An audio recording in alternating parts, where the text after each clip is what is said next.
Hey, CNFers, how the hell are ya? Frontrunner strides into the dog days of summer. I've been getting those nice texts and emails from people. They drip in. Turn those texts and emails into nice online reviews. Please. Be it on Amazon or Goodreads. No offense, but I'm not going to read them. I have to protect my brain from the 1 and 2 stars that come out. And I haven't read any reviews, and I don't intend on it. But they will help the book and its visibility and for the wayward CNFer. And speaking of that, the podcast hasn't had reviews in months. We can never have enough of those. In any case, stay clued into the newsletters or on Instagram at Creative Nonfiction Podcast or BrendanO'Mara.com. And tomorrow, August 16th, it's a Saturday, I'll be the featured reader for a night of nonfiction for Virtual Hippocamp 2025. Visit booksbyhippocampus.com to register for the entire package or just attend a la carte. My event is free, but there is a $10 suggested donation. There will be 4 debut author readings in that window, and then me, not a debuter. I am far from debuted. It's 6 p.m. to 8 p.m. Eastern Standard Time. Dig it. It's just so opposed to everything that's going on in my disgustoid little spirit.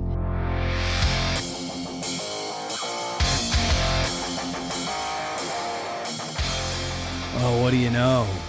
It's 2, count 'em 2, podcasts in a single day. I merely acknowledge it, knowing that nobody or very, very few people listen to every episode. Just want to give you some context. It's a double feature Friday. It's the Creative Nonfiction Podcast, the show where I speak to people about the art and craft of telling true stories. Episode 484 features Rax King, whose new essay collection is Sloppy, or Doing It All Wrong. It's published by Vintage.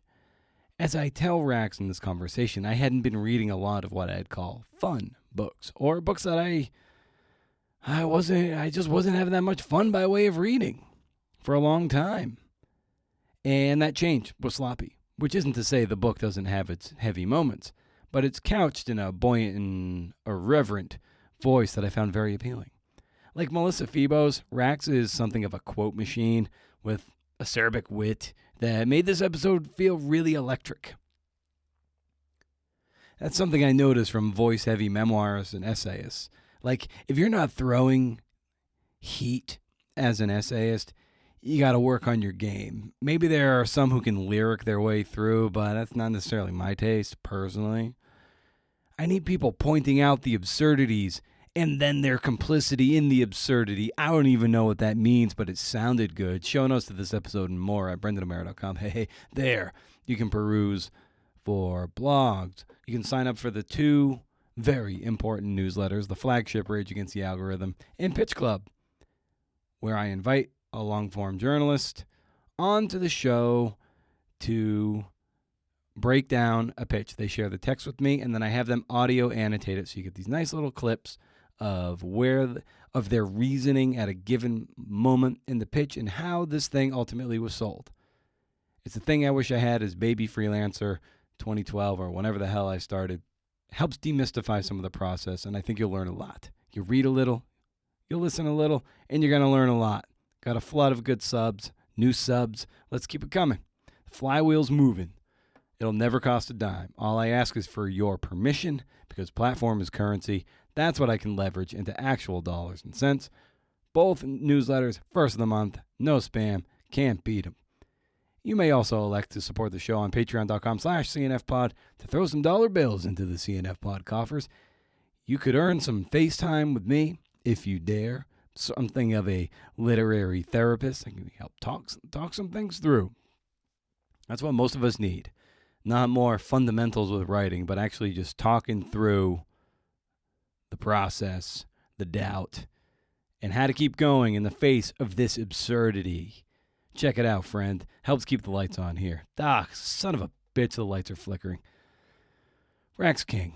She's also the author of Tacky, Love Letters to the Worst Culture We Have to Offer. and the co-host of Low Culture Boil with Courtney Rawlings and Amber Rollo, or Royo. It's Rollo, so I'm not sure of the pronunciation. Let's go with Rollo. Rax's work has been nominated for a James Beard Award. Is that right? And her work has appeared in Food and Wine, Mel Magazine, Glamour, and Electric Literature, among others. You can learn more about Rax at her website, raxkingisdead.com. Or follow her on the gram at raxkingisdead. It's RAX. In this episode, we talk about revisions, her sobriety, her sloppiness, money issues, steady income spouses, and a lot of other stuff. Like, it is just, you know how there are some essays you read and just the thing just comes off of the page. It's just like, wow, this thing is vibrant. That's what this podcast is. This hour is gonna fly by. That's a guarantee. Parting shot on mise en place. But for now, check out this new montage riff.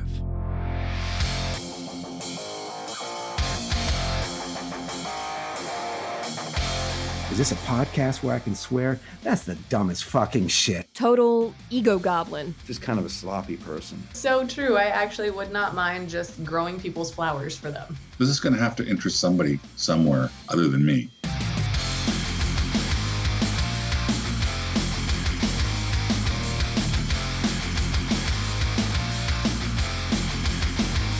A gateway into this is kind of the title of your latest book, Sloppy, and one of the essays where your father kind of notes that you're a sloppy person just like him.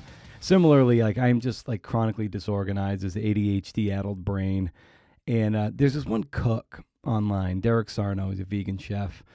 I love his approach. I love his vibe, but I especially love the nature of how he like cleans as he goes, and he's very almost religious about keeping the space clean and cleaning as he goes and making sure everything is in its place. And I find that very soothing and relaxing. I don't know about you. Is that something that helps appease your natural state of sloppiness? Oh, yeah, absolutely. Very relatable. I'll be sitting in my squalid apartment, just like surrounded. I mean, no, squalid is the wrong word. I don't fuck with like food mess. I'll have clutter everywhere. And like right now on my desk, there's papers that I didn't need, in the past year, stuff that I haven't looked at for 2 years. And so I'll just sit in the middle of that morass and I'll scroll endlessly through these really satisfying, almost ASMR type videos of people being neat and organized, and less so the cooking side of things than the like fashion and beauty side of things. I mean, it's a similar principle. You'll watch some incredibly put together woman like putting just I don't even know how to describe the elegance and like organizational principles of these outfits they cook up. There's not clothes all over the floor when they're putting on, outfits for my amusement.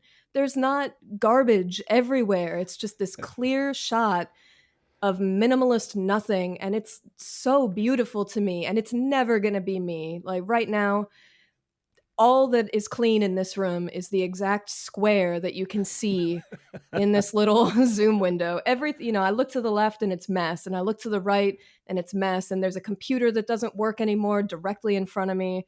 Garbage everywhere. But I love neat people. I admire them so much. I want to absorb their secrets somehow. Somehow I'm able to get work done in the face of this, this garbage pile that I typically work in. And for you, how do you manage that sort of visual and physical clutter to do what you do?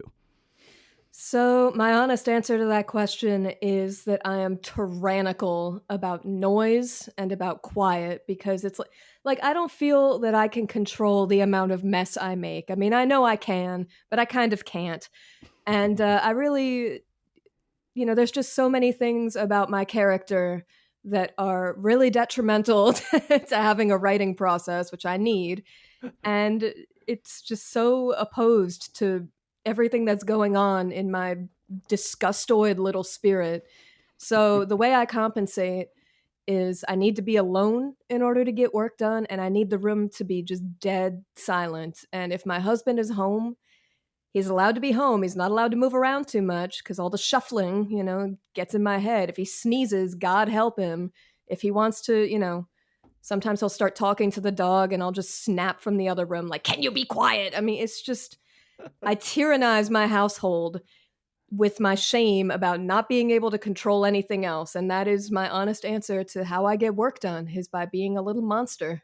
Part of it is that this job, such as it is, it requires me to let my mind wander a lot, and to just, there are stretches of my workday where I have to think and I have to fumble around for how I want to phrase something. I have to, read and do research. I have to do all of these processes that are very quiet and very interior and take a lot of focus. And so, like, I make fun of myself for it because, again, I'm just monstrous about the quiet when I need to work. But it does come from a real place. Like, the clutter in my house is very much matched by the clutter inside my head, and I have to find ways to negate that if I'm going to get any work done. If I can't have a decluttered mind on my own, then I need to enforce it by ruling my home with an iron fist. Well, very nice. And backing up a little bit, I always like tracking how people get into this morass that we get in, be it writing nonfiction or essays, journalism, whatever it might be. And so for you, who were some of the writers that really turned you on, turned that light on for you, and that made you want to pursue this kind of work?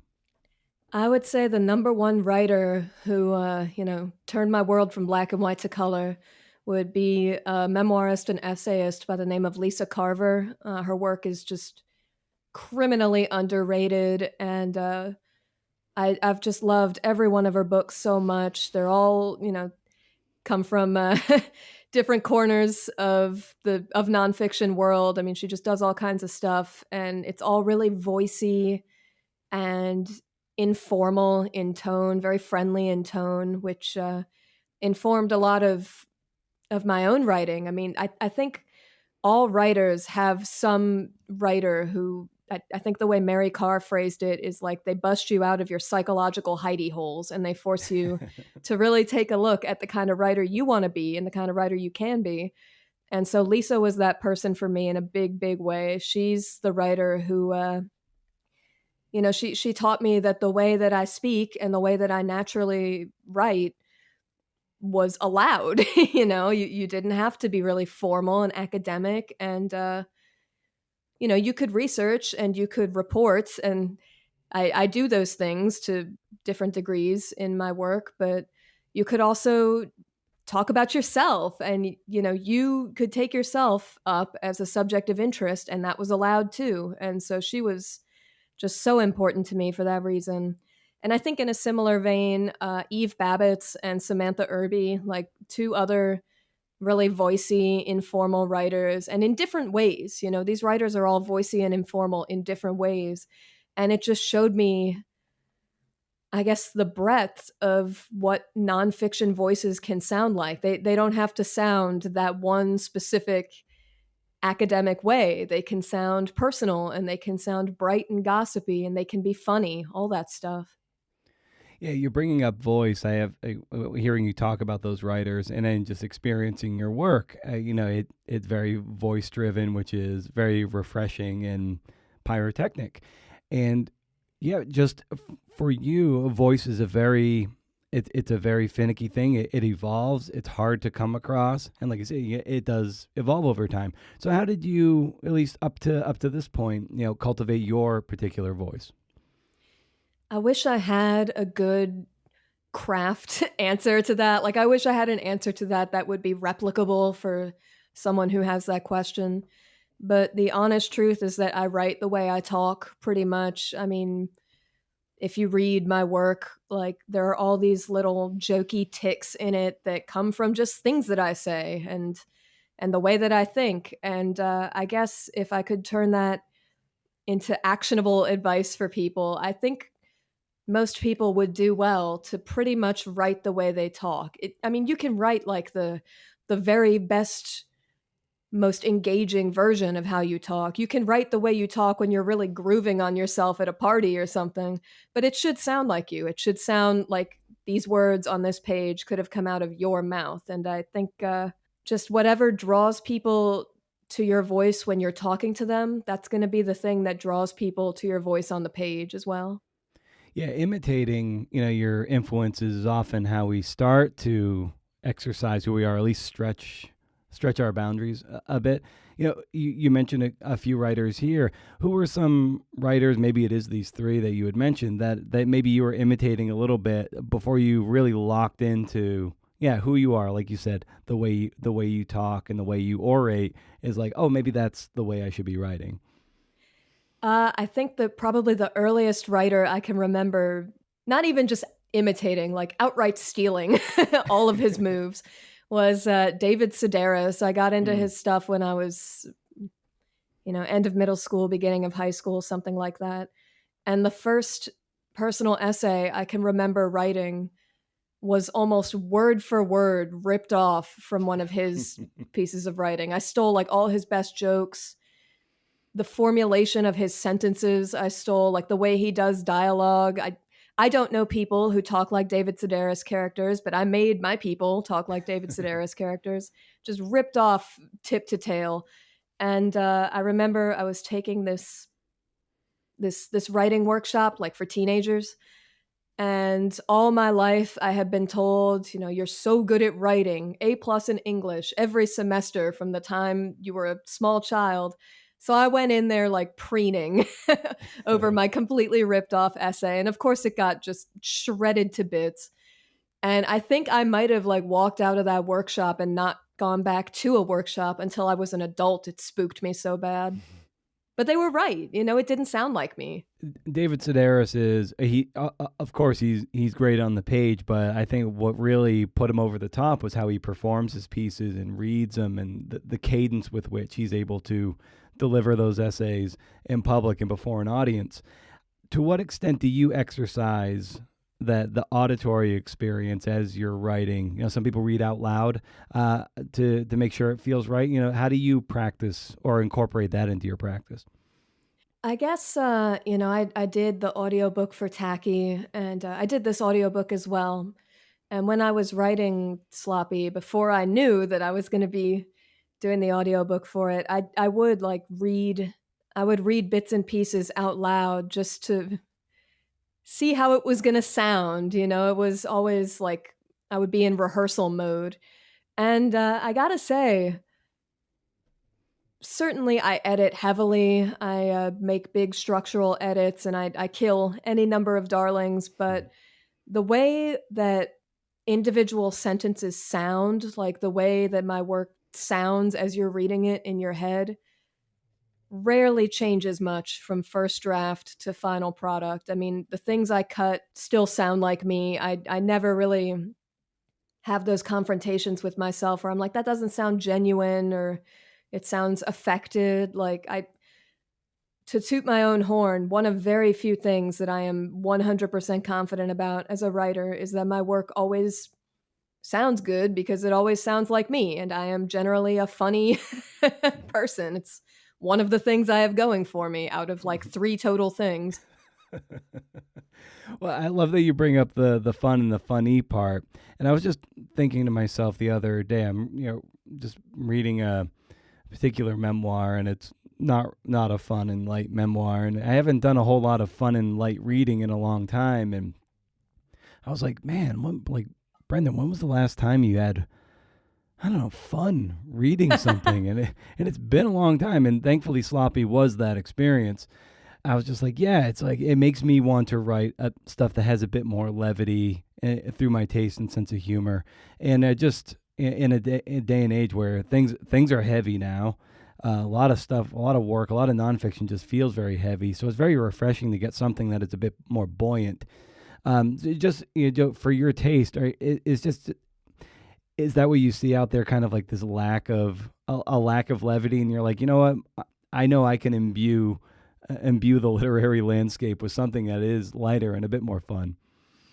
It's funny you say that. I mean, the answer is yes. There is a lot of very heavy work being published right now, fiction and nonfiction, long form and individual articles and essays. The whole world is very heavy right now, and rightly so, because the Yeah. things people are writing about and engaging with are very heavy. But most of my friends who are writers work in a similar vein to me.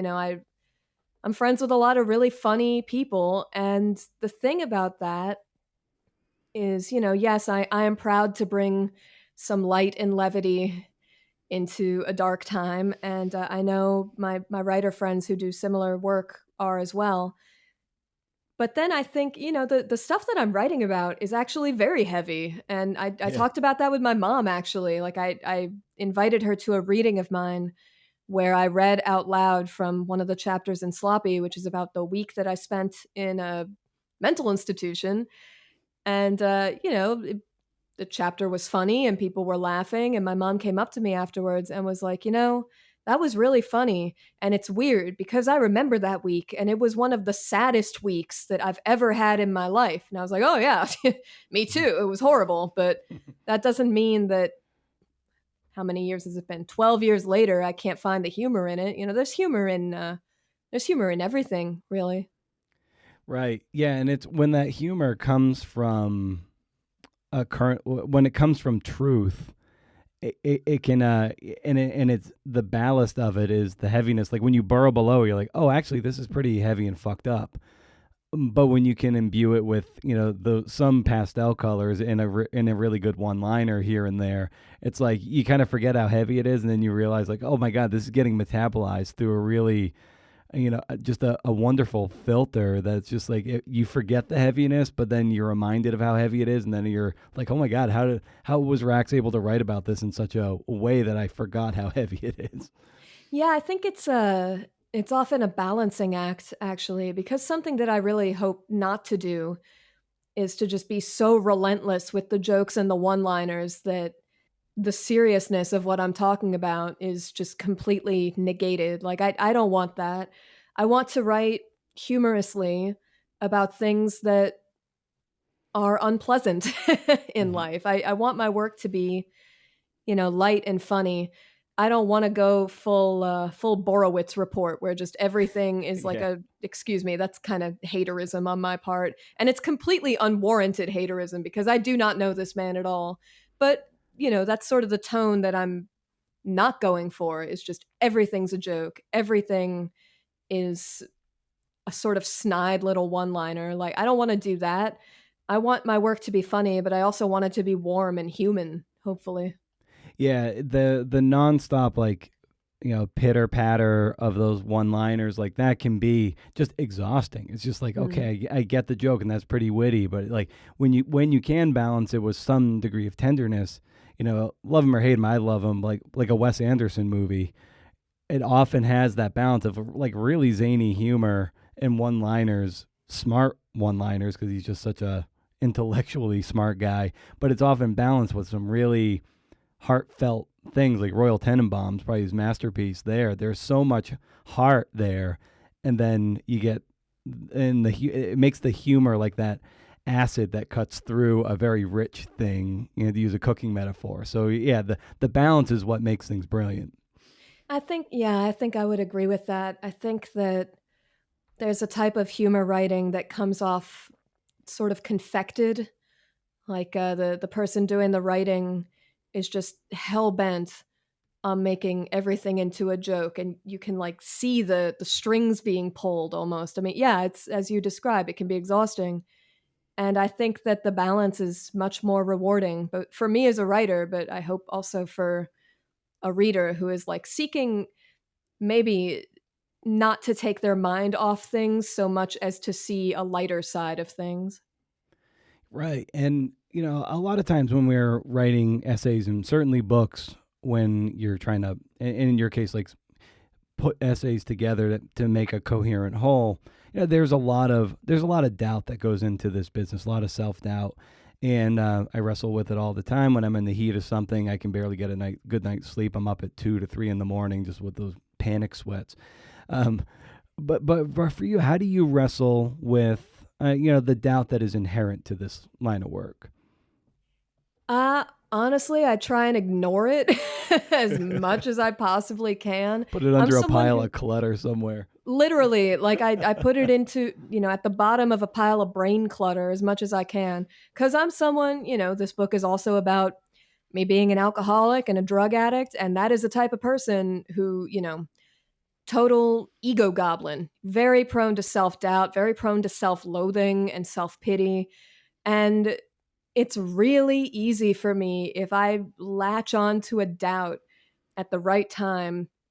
An hour later, I'm just sitting on the sofa in boxer shorts, like ripping a bong and gobbling down like my third thing of M&Ms. And just, it's really easy for me to metabolize professional doubt into just like saying, fuck it. And there goes the rest of my week. And that's the addict in me. If I can't do it exactly perfect to my own specifications, I'm just going to ignore it forever. And I can really screw up my life that way if I let myself. So to the extent that I can, when those professional doubts creep in, I try and consign them to the big old none of my business file. And I revise to the best of my ability. I look for weaknesses in my work to the best of my ability. I'm not going to let myself do that like self-obsessed writer thing of haggling over a sentence for 45 minutes. Like I gotta get out of that mode. I gotta avoid that mode at all costs. Yeah, the self-obsessed writer thing over that. That's really, really well put for sure. And a moment ago you brought up this idea of some of your friends have a similar sensibility of that kind of fun and whimsy, and that kind of underscores the element of community that is often neglected but very important to being a writer. It's a very lonely business, but it doesn't necessarily have to be. I mean, sure, we have to be at our computer or at the ledger grinding away at some point, but how important has community been to your development and success as a writer to date? Oh man, I really couldn't have done it without the people who turn this solitary business into a community-oriented business. I mean, I couldn't have done it without my writing group. I got to shout out Beth, John, and Calvin. They have answered emails from me at all hours of the night. We've done so many draft trades at this point. And it's not even just about the feedback you can get from friends who are also writers. It's also about, involving other people in this very solitary project of writing a book. And, obviously they're not going to have the same stake in it that I have. Nobody will. But that is a big part of what writerly community can do, is remind you that you're not alone. And yeah, you have to chug away on this manuscript mostly by yourself, but it's going to be read by people. And some of those people will be, very generous. They'll be friends of yours. They'll be fellow writers. They're going to pump you up and they're going to tell you in the gentlest words possible what you need to do differently. And that's what's going to make me ready to confront all the people who do not know me and have no reason to be gentle and might say any number of things that I will also have to confine to the not my business file. Yeah, and a moment ago as well, you were talking about just in passing revision and stuff like that. And revision is such a big thing. We all know that kind of cliche writing is rewriting. But for you, be it in the generative phase, revision, where do you like to hang out the most when you're writing or when you're sitting down to work on something? Ooh, that's a good question. That's like maybe the one process question I have never heard before. I do love to revise.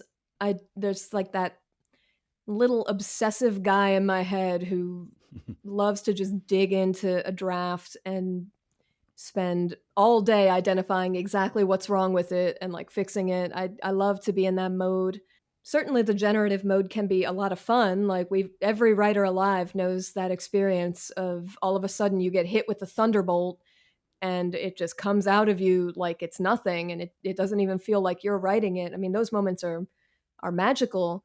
But at this point, I've been a professional writer for 5 years and I know that those moments are not reliable. They are luxurious and they are really tempting, but they're not reliable and you can't make them happen. And so I'm not going to pretend that the generative phase of writing doesn't sometimes feel like a grind. There are days I sit down at my desk and I'm just like gnashing my teeth and I will do absolutely anything to avoid opening that damn Scrivener draft that I'm so sick of the sight of. Like, there are days when my workday is wasted because I'm willing to spend so much time avoiding the actual work of writing. At this point, I just have to think of that as part of the work of writing, is like playing catch up behind myself when I've allowed myself to be a piece of shit for a day. Well, take us to that moment 5 years ago when you go pro, so to speak. What was the conditions under which you were finally able to make a go of it? Well, I had been writing a column for Catapult in a very part-time way. I think my column was once a month for them. R.I.P. Catapult, also. R.I.P. to a legend. Yeah, R.I.P. so many of them. My God. Yeah, so many. But I had my monthly column with Catapult, and I had my first essay for them. It went viral like a million times over. Love, Peace, and Taco Grease, it was called. It's in my first book. And I also had written an essay for Glamour at that point that had been very popular. So I was like firmly on an upward trajectory as a writer, and I still had a day job. I was working at a place I will not identify here, as tempting as it is every single time, because I really did not like the way they handled this. But I got doxxed. I got doxxed to my boss by some guy who like sent her via email a bunch of my tweets where I had been like jokingly complaining about work, and he also sent her a bunch of thirst traps that I had posted. And I think the substance of his email was like, do you really want this person working for you? And she emailed me to be like, yo, what is this? And I ended up, I say that I lost that job. She did not fire me. I did quit. But I just knew I was in an impossible position. I was for sure going to be forced out. I mean, that job was like my boss, and everyone but me working there was pretty much her immediate family. And so I was like, well, my goose is cooked. Like, these people are all going to know exactly what this situation is. And that's just humiliating for me. And so I quit in a panic. And then I got my book deal like that same week.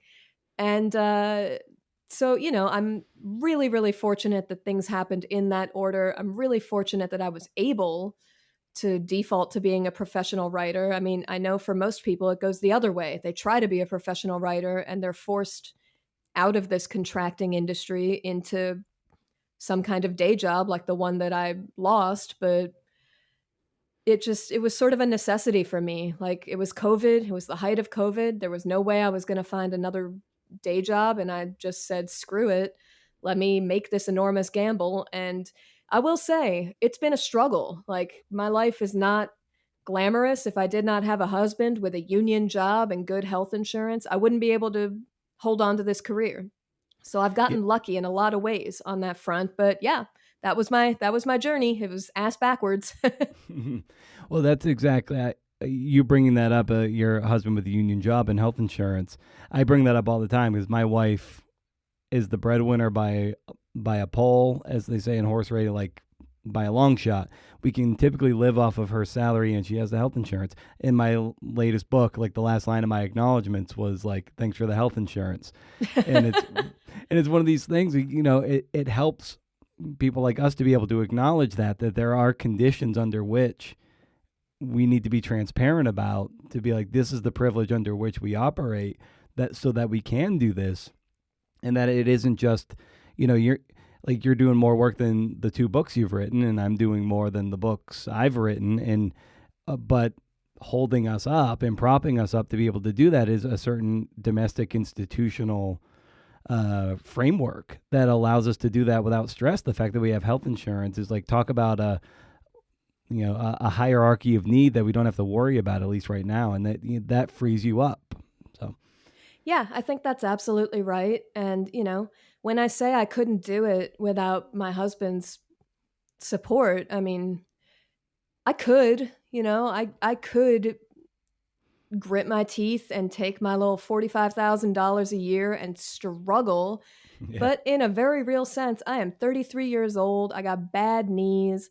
I'm tired all the time. I got all these like chronic medical problems. I just can't. I can't and I wouldn't. And I think that there's no shame if you're trying to make it as a writer to just one day say, I cannot continue to grind away like this. Let me take some time to have a more normal life and come back to this later. I think you can always come back to it later. I don't think people should be burning themselves out the way I see people trying to do. Oh, for sure, 100%. And I like having the opportunity to talk about, day jobs and money on the show as well. Like there's, I think, inherent shame in admitting you might have a day job that subsidizes maybe the writing you want to do, because you kind of feel like, this essay writing or this freelance journalism or whatever, like this should be the thing, like the breadwinning thing. This is what puts money on the table. But sometimes like the very surrendering to that puts so much pressure on it, and it doesn't allow you to be as free as, say, I don't know, if you're just stocking produce at the grocery store. Like there's really there's no shame in that, but it's hard to escape that shame because, you might be college educated and here you are, pushing a produce cart around and we're doing your writing on the side, but it doesn't feel like you're a full artist. And yeah, I try to dispel some of that shame as best I can. Yeah, I actually had to have a sort of reckoning around that a couple years ago, like after Tacky came out, and I burned through that advance very quickly. Cocaine is so expensive, I don't do it anymore. I ran out of money. And there was this sort of fork in the road when I did run out of money where I was like, okay, I could at this stage do a huge freelancing push and like send a million pitches a day and work my ass off to make this money in writerly ways. Or I could do something that I know will take some of that pressure off. I can get a job in a restaurant. I have done that work for years. I'm familiar with it. Feels like home to me. And it also, to what you were saying, it freed up my brain to think about the sort of writing I actually wanted to do. It was about as much money as I would have made freelancing. And it was reliable hours, reliable pay. When you work in a restaurant, you rarely have to send those little like, hey, just following up on my invoice emails. So it was the right choice for me.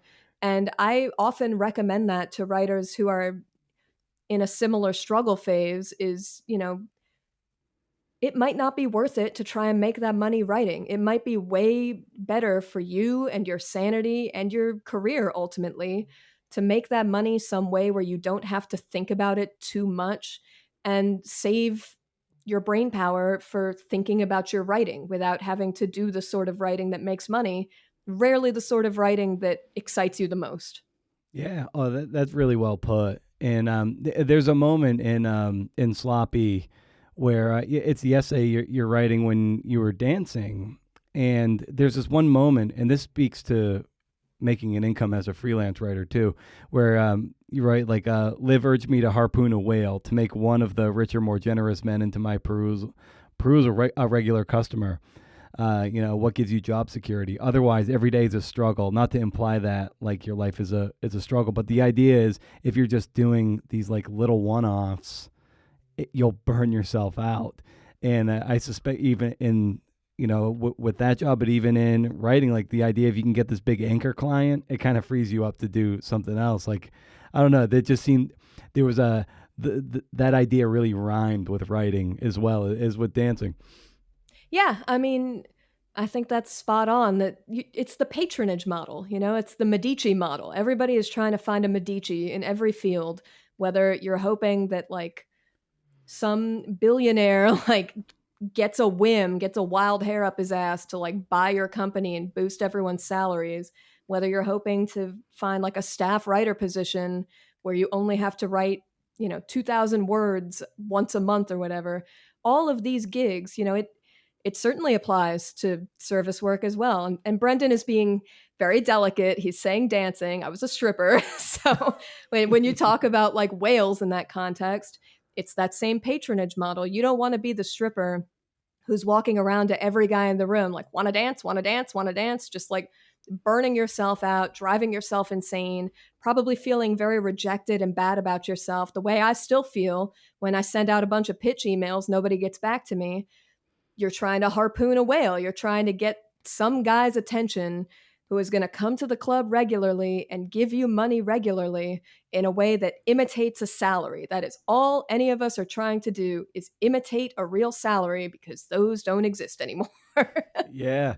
Oh, that's really, really well put. Yeah, and there's another essay later you're talking about big spender. He's talking about your dad and money and everything. And then I love this line you had about getting money. You're like, the idea was to beat the money to the punch, to spend it on things you like before it could get garnished by a debt collector or sucked up in an interest payment. And I just love this idea of like you getting this check, like I got to get this thing out of my life because if it's gone, no one can come and claim it. But maybe you can talk about that, your relationship to money as that you kind of inherited from your father, at least in the context of this essay. Yeah, so this is the other reason that I need to have, for example, a husband with a good union job and health insurance. I am so bad with money, Brendan. I'm so bad with it. Right now, I have no idea how much is in my account. My whole life is being lived on credit cards.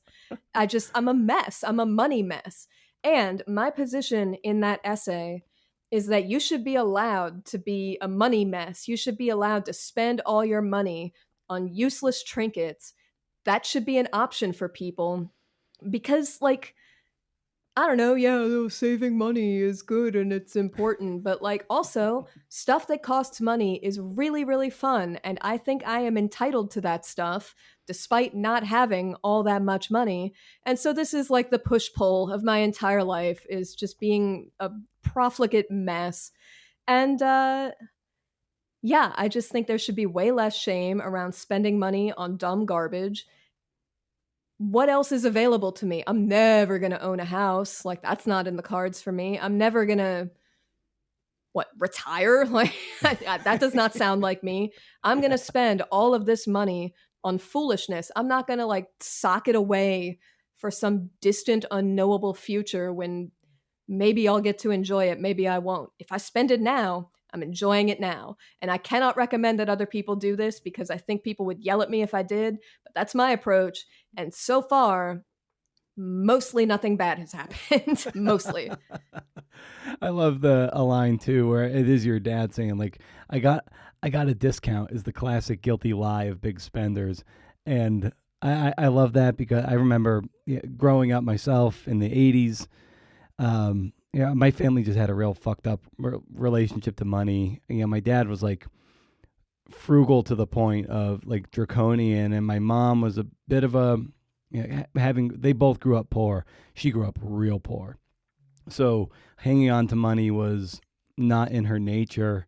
And I remember if she ever took me out to the mall or wherever, and she wanted to buy me a toy or something that I pointed out to give me something that she could never have when she was little, even if it was just like a $5 Ninja Turtle toy or whatever, she would always be like, all right, when we get home, and if your father asks, like, we got it on sale.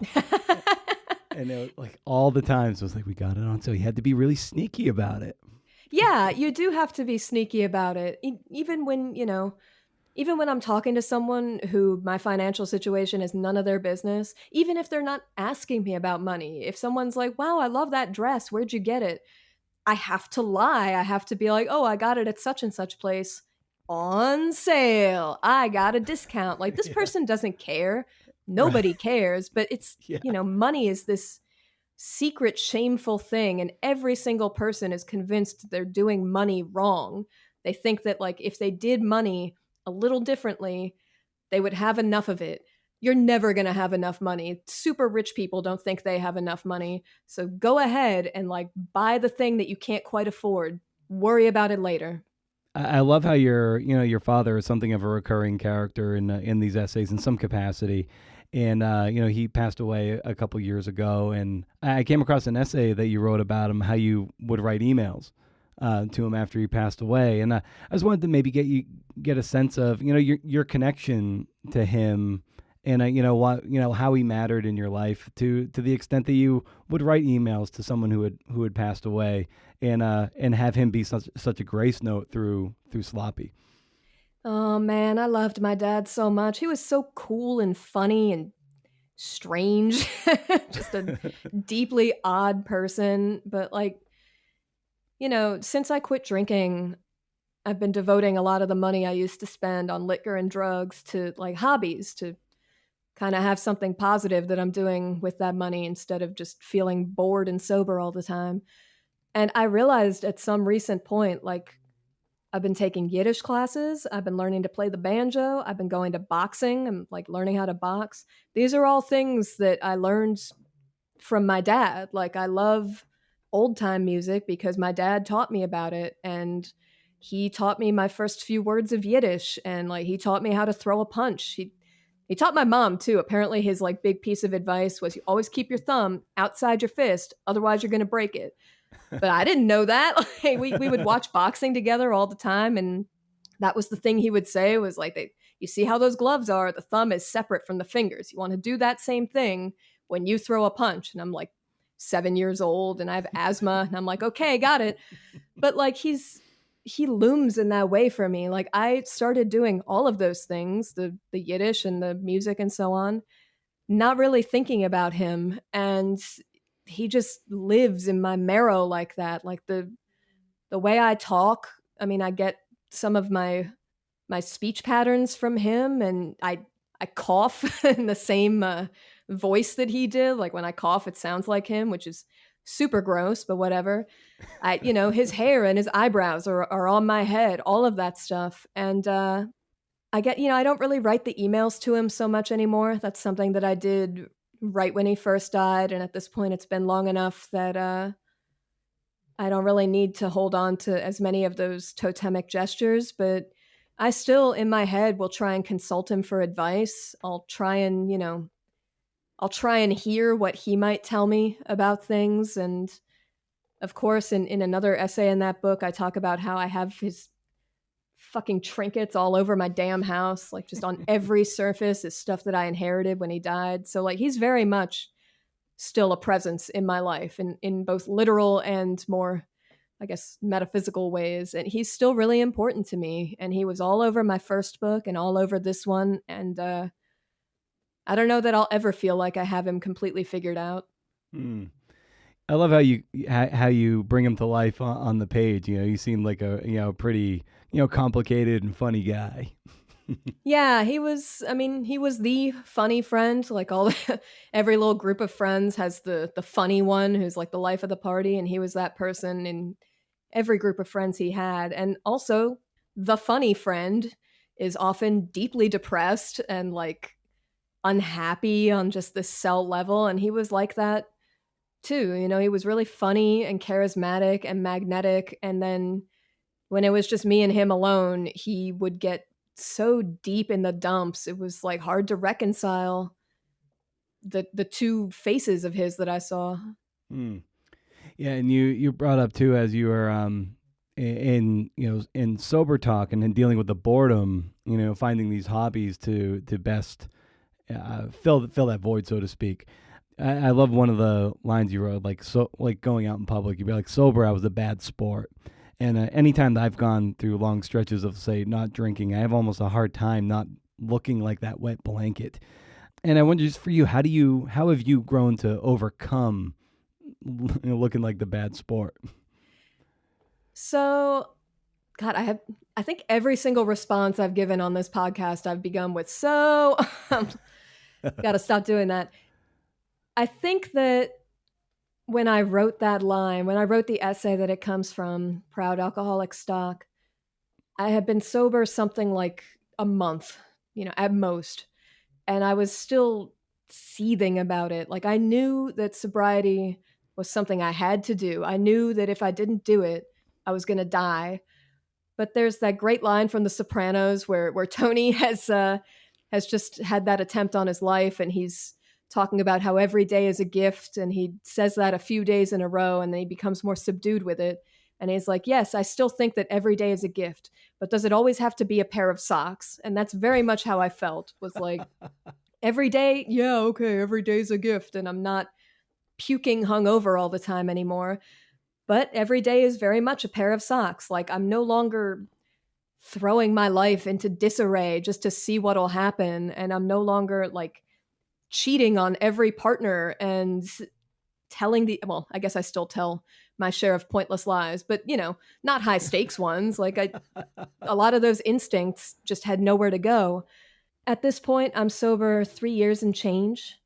So my relationship to sobriety is just different. I have a lot of friends who are sober. I have friends also who like might not be sober, but don't expect me to go out partying with them, which is equally important. And I think that when I first got sober, my attitude was like, everybody in the world should get sober so that I have some company because I'm bored as shit and I don't know what to do with myself. And at this point, I'm very generously like, yeah, you can drink. People can drink. That's allowed. I'll allow it. But I'm not going to. And I'm just not going to go places where I feel like a wet blanket about it. Like, I still go to a lot of shows. I still love live music. I come from Washington, D.C., which has a really robust, quote unquote, straight edge scene, or at least it used to. And so I grew up not associating shows with partying. I'm still very comfortable going to shows, I think, as a result of that. And there are other places that feel like a demilitarized zone where sober people and non-sober people can find some common ground and can find something to do together. And I just try and do as much of that stuff as I can.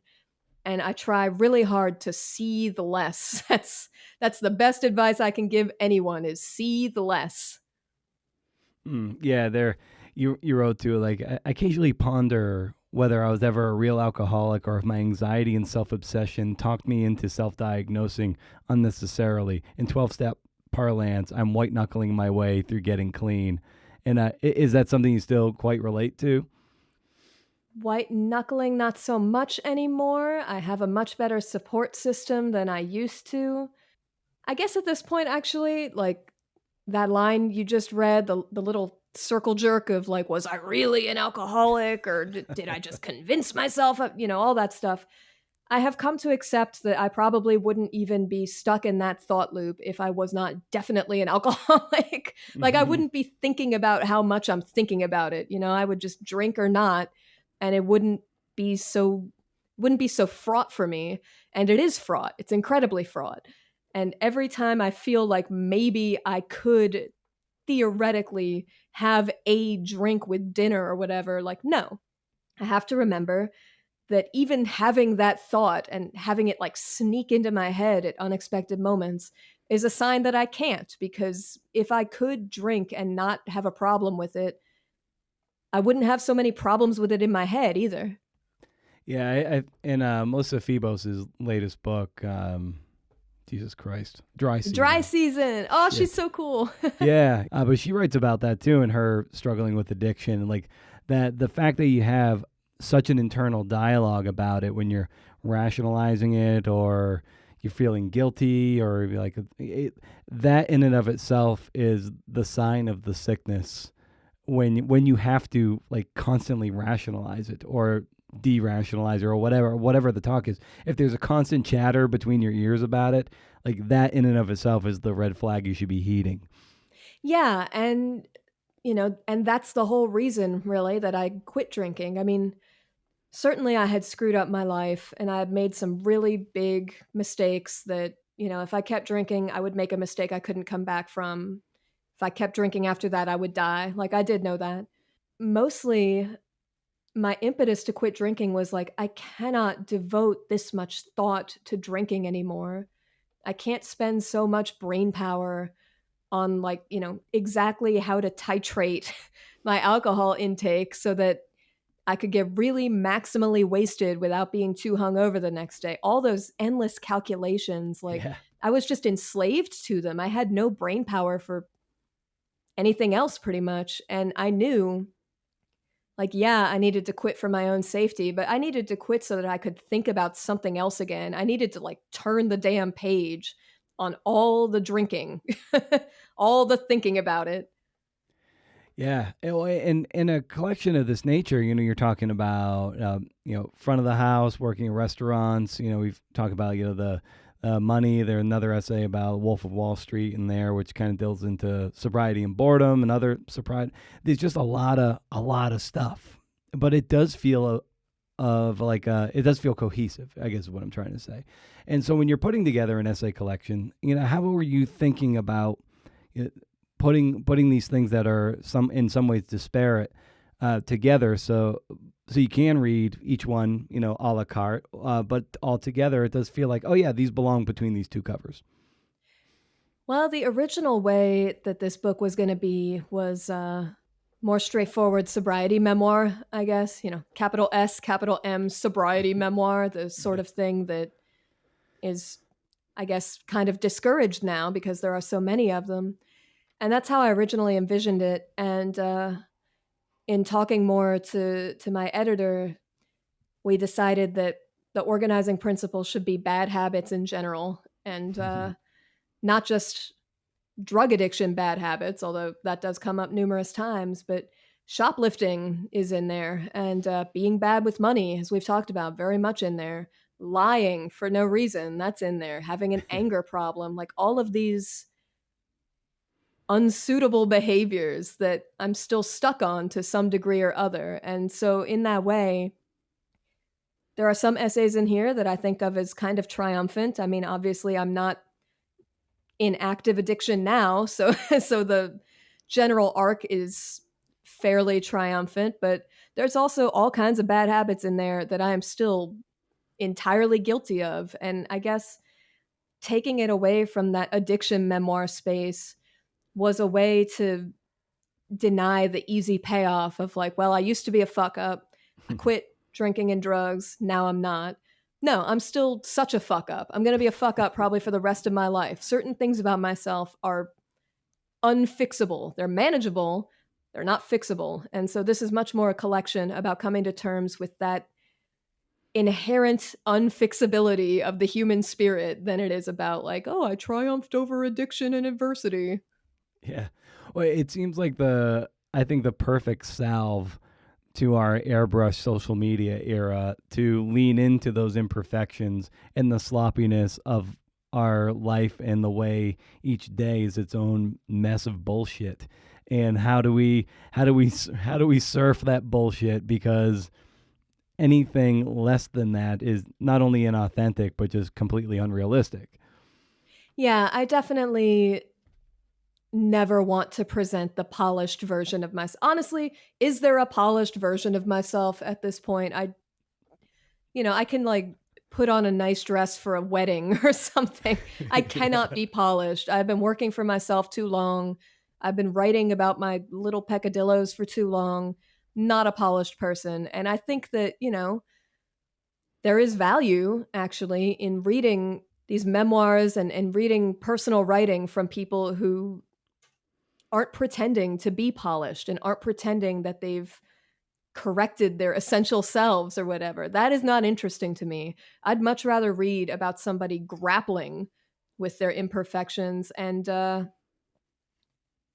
also letting them be, not changing them, grappling with them without fixing them. I don't want to read the story of somebody who's fixed. That is not of narrative interest to me. Yeah. Yeah, it's too tidy and unrealistic to think of it like that. It'd be like, oh, this is kind of bullshit. This doesn't ring true at all. Yeah, and I think there's a real temptation. There certainly was a temptation for me in writing these individual essays to find some note to end on where I could be like, but I don't do that anymore. But that's not the reality. I do almost all of these things that I write about in some degree or other. To this day, the only things I explicitly never have done since I started writing this book, I have not gone back to drinking and I have not gone back to cocaine. But all of the essential character flaws that I'm writing about are very present and I think always will be. And I think that's worth writing about, honestly. Nice. Well, Rax, I want to get just a couple more things from you as we kind of bring our conversation down for a landing. And one is, be it hard-earned or advice you've received from, say, a mentor or even in your writing group, what's a great piece of writing advice that you heed or have heeded continue to heed, that helps you get work done, maybe when you're feeling a bit down. Here's a writing advice tip that I can't remember who originally told this to me, but I remember hearing it and it really pissed me off. And I started obeying it and I was like, damn it, this person is right and this sucks so bad. And I will inflict it on your audience. And that tip is when you're reading your draft with an eye to revising it, the moment when you start to get bored by your own writing, readers got bored like 10 sentences ago. And that's when you need to like drastically cut or condense or do something to diffuse that boredom. And when I heard that advice, my thinking was, well, that can't possibly be true because the reason I'm bored is I've read this draft 64,000 times and, blah, blah, blah. And no, that's not correct. It's the opposite. I am much more interested in my own work than I can rely on anyone else to be. And so if my work starts to bore me and if I start to get distracted reading it, I have to trust that I am more excited by it still than anybody else is going to be. Nice. And lastly, I always love asking the guest for a recommendation of some kind for the listeners. And that could be just anything you're excited about. It could, brand of coffee, socks, fanny pack. Totally up to you, Rax. So, what is something you might recommend to the listeners? I am going to recommend, actually, if you can give me 1 second to confirm something. Yes, I do indeed know what this record is called. I couldn't remember the order of the words in it. It's the new record from a band from DC, my hometown. The band is called Sex Faces, and the record is called Bad Vibes OST. And I've been listening to it on repeat for like a month and a half since it came out. I mean, it's so much fun, sort of garagey and punky and bratty, and a really great time. And I believe they're either on tour now or they're about to be on tour. If Sex Faces come to your town, I cannot recommend highly enough going to see them. I've been talking up this record every chance I get. And highly, highly recommend. Super fun. Oh, amazing. Well, this was such a great time to spend an hour with you, Rax, talking about, writing and sloppy. It was, I loved it. Like I said, during the conversation, I wasn't reading a whole lot. I haven't had fun reading in a long time. And this one, I had fun reading it. And that was very nice and very welcome. So I just want to commend you on an amazing job on this book. And just thank you for carving out time to talk shop. Oh, Brendan, I'm so glad you had fun with me, and thank you again for having me. This is a great conversation.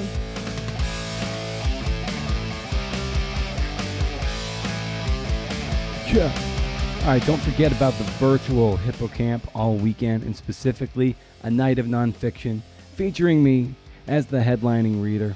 I might pluck out a new thing, or I might just stick with Old Faithful.